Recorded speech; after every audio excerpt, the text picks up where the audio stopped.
aneurisma de cualquier arteria es la dilatación de una arteria en cualquier parte del cuerpo. Específicamente, uno de los más frecuentes que vemos los angiólogos es el aneurisma de aorta abdominal. La aorta es la arteria más grande que tenemos en el cuerpo, sale del corazón y va a llevar circulación prácticamente a todo el cuerpo desde arriba, ¿no? Lleva circulación primero a la cabeza y a los brazos, luego conforme vamos bajando, lleva circulación a los órganos del tórax y luego un poquito más abajo hacia los órganos van saliendo arterias que van llevando circulación a los órganos del abdomen y llega un punto en que se divide en dos arterias y cada una de ellas va a llevar circulación hacia las piernas. Esta arteria aorta, que es, como dije, la más grande del cuerpo, es la que más frecuentemente presenta aneurismas, de los cuales nosotros generalmente somos los participantes en el tratamiento. ¿Y qué es esto del aneurisma? Como dije, es la dilatación. Haz de cuenta que tenemos un globo y lo inflamos. Eso es el aneurisma de la arteria. Es una arteria que va creciendo en diámetro de forma muy localizada en una zona. ¿Y cuál es el problema y por qué es muy importante tratarlos a tiempo? Porque si este aneurisma crece, es el mismo ejemplo que les puse del globo.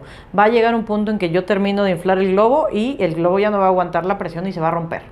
Pasa exactamente lo mismo con la arteria que estoy platicando. Conforme va creciendo esto cada vez más, va a llegar un punto en que la presión es tanta que la arteria es muy delgadita, su capa además ya al estar creciendo, la arteria se va a romper por el exceso de presión y como les dije, es la arteria más grande que tenemos. Al romperse, la gran mayoría de la gente desgraciadamente no llega al hospital. Entonces es muy importante que tratemos esto a tiempo y que evitemos justamente que se rompa, ¿no? Entonces cuando alguien tiene un aneurisma de aorta abdominal es crucial el diagnóstico y el seguimiento muy cercano y el tratamiento temprano de este paciente cuando lo amerita, que ahorita platicaremos un poquito más, para evitar que esta arteria se vaya a romper y el paciente pues se desangre, ¿no? Los síntomas, es una pregunta muy interesante con esta patología en particular, porque el aneurisma de aorta abdominal prácticamente no da síntomas. Más del 50% de la gente que llega a consulta fue diagnosticada, como nosotros decimos, como un hallazgo incidental. De pronto les hicieron algún estudio, una tomografía, porque pues tenían dolor en el abdomen, o es un paciente pues añoso, generalmente hombre, que es más frecuente esto en los hombres que en las mujeres, y le hicieron una tomografía o un ultrasonido prostático y de pronto vemos la aorta crecida. En general es mucho más frecuente encontrar el aneurisma sin síntomas que tener síntomas, ¿no? La gente que es muy delgada puede llegar a referirnos una bola palpable que pulsa en el abdomen, ¿no? Es una de las cosas que cuando llega a haber síntomas la gente manifiesta. Si el aneurisma es muy grande, también puede hacer que nos llenemos de pronto, se llama saciedad temprana, comemos a lo mejor 3 bocados y ya estamos llenos, ¿no? Pero esto es exclusivo de cuando ya son muy grandes y están comprimiendo los órganos que están alrededor. Y en casos extremos y sobre todo en casos de ruptura, lo que sucede es que tiende a haber dolor en el abdomen o dolor en la espalda. El dolor lumbar en alguien que sabemos que tiene un aneurisma tiende a ser diagnóstico de ruptura hasta demostrar lo contrario. Y pues obviamente si sabemos que tenemos un aneurisma hay que correr al hospital si tenemos dolor intenso en la espalda o en el abdomen. Esos son los principales síntomas. Como dije, es una enfermedad que generalmente no da muchos. Para diagnosticar un aneurisma de aorta abdominal, como dije, como muchas veces un hallazgo incidental, pues ya hicimos o ya le hicieron al paciente alguna tomografía, algún ultrasonido donde vieron la aorta crecida. Cuando ya tenemos el diagnóstico establecido, tenemos que, en caso de que consideremos que el paciente es candidato a cirugía, que esto depende del tamaño de la dilatación que tenemos que hacer algo que nosotros llamamos angiotomografía, que es una tomografía con medio de contraste que me permite ver las arterias y me va a permitir hacer mediciones muy precisas del aneurisma. Cuánto mide, se debe de operar o no se debe de operar, y ya con esto podemos tomar más decisiones de cómo lo vamos a operar si es que necesita cirugía la persona. Y si no necesita cirugía, hacemos el diagnóstico con la tomografía y podemos ir dando seguimiento con un ultrasonido, realizándolo cada determinado tiempo para ver qué tanto crece la arteria, porque si en algún momento llega el diámetro que nosotros consideramos que es candidato a cirugía, pues entonces en ese momento haremos el procedimiento si es necesario, ¿no? Pero principalmente eso es lo que hacemos para diagnosticarlo, ¿no? Una angiotomografía es prácticamente el estándar de oro hoy en día.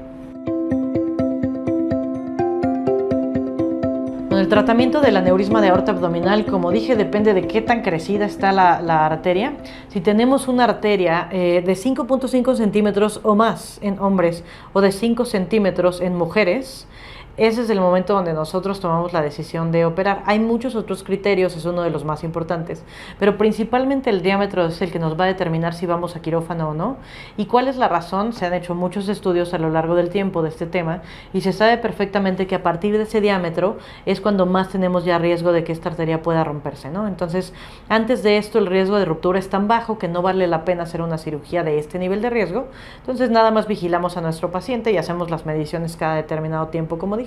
Pero ya cuando llegamos a ese diámetro sí es importante tratar quirúrgicamente a este paciente, y la cirugía puede ser una cirugía abierta en donde abrimos completamente el abdomen y reparamos ese aneurisma y sustituimos esa arteria por una prótesis, que es un tubo de plástico o de algún material especial. Y la otra opción que tenemos es el tratamiento que se llama endovascular. ¿En qué consiste este tratamiento? Generalmente trabajamos con un par de piquetes en las ingles por dentro del paciente y reconstruimos como si le pusiéramos un popote adentro de la arteria, y reconstruimos la arteria y logramos que la sangre pase por ese tubo que está hecho de plástico y una red de metal, para que me entiendan de esta manera. Reconstruimos la arteria y evitamos que la sangre pase por este saco que está crecido, por este aneurisma, y esto nos va a ayudar a disminuir el riesgo de ruptura pues muy sustancialmente, ¿no? ¿Qué paciente va a qué cirugía? Depende de muchísimas cosas. La edad es una cosa súper importante. Mientras más grande el paciente, mientras más edad, pues más riesgo, y muchas veces esos pacientes los escogemos para candidatos a cirugía endovascular si es que tienen todas las características también de anatomía que nosotros nos permite poder hacer este procedimiento. Y si son pacientes jóvenes, que jóvenes en un paciente con un aneurisma, estoy hablando de gente de 50, 60 años, idealmente vamos a cirugía abierta, ¿no? Esto por razones de que aunque el riesgo es un poquito mayor, la cirugía abierta es curativa y generalmente no requerimos de seguimiento con este tipo de procedimiento. Entonces a los pacientes jóvenes está ya demostrado hace un tiempo que les va muchísimo mejor con esto, ¿no? Entonces eso es básicamente cómo se toma la decisión. Para los pacientes que no son candidatos a cirugía, lo que tenemos que hacer es controlar todos los factores de riesgo que hacen que la arteria crezca. La hipertensión es una de las cosas que puede contribuir a que la arteria siga creciendo, y una de las cosas cruciales y uno de los factores de riesgo más importantes para crear un aneurisma es el tabaquismo, de nuevo, ¿no? Entonces, si nosotros estamos fumando y el género masculino tiene muchísimo más riesgo que los hombres también, que las mujeres también, perdón, esos son los factores de riesgo realmente más importantes para aneurismas, así como el factor genético, ¿no? Si tenemos algún familiar de primer grado con aneurisma, también esto nos predispone. Entonces, lo que sí podemos controlar es si fumamos, debemos de suspender el tabaco. Esto nos va a ayudar a que la arteria siga creciendo, nos van a disminuir el riesgo de a lo mejor requerir cirugía a lo largo de la vida. Y en cuanto a medicamentos, realmente hay muchas opciones. Lo único que, como dije, es importante es controlar esos factores de riesgo, que básicamente consiste en controlar la presión, y en caso de que el paciente tenga colesterol alto también es importante tratarlo y utilizar medicamentos especiales para esto. Pero realmente una vez que estamos ahí, la parte más importante es el seguimiento que ya tenemos con nuestro angiólogo.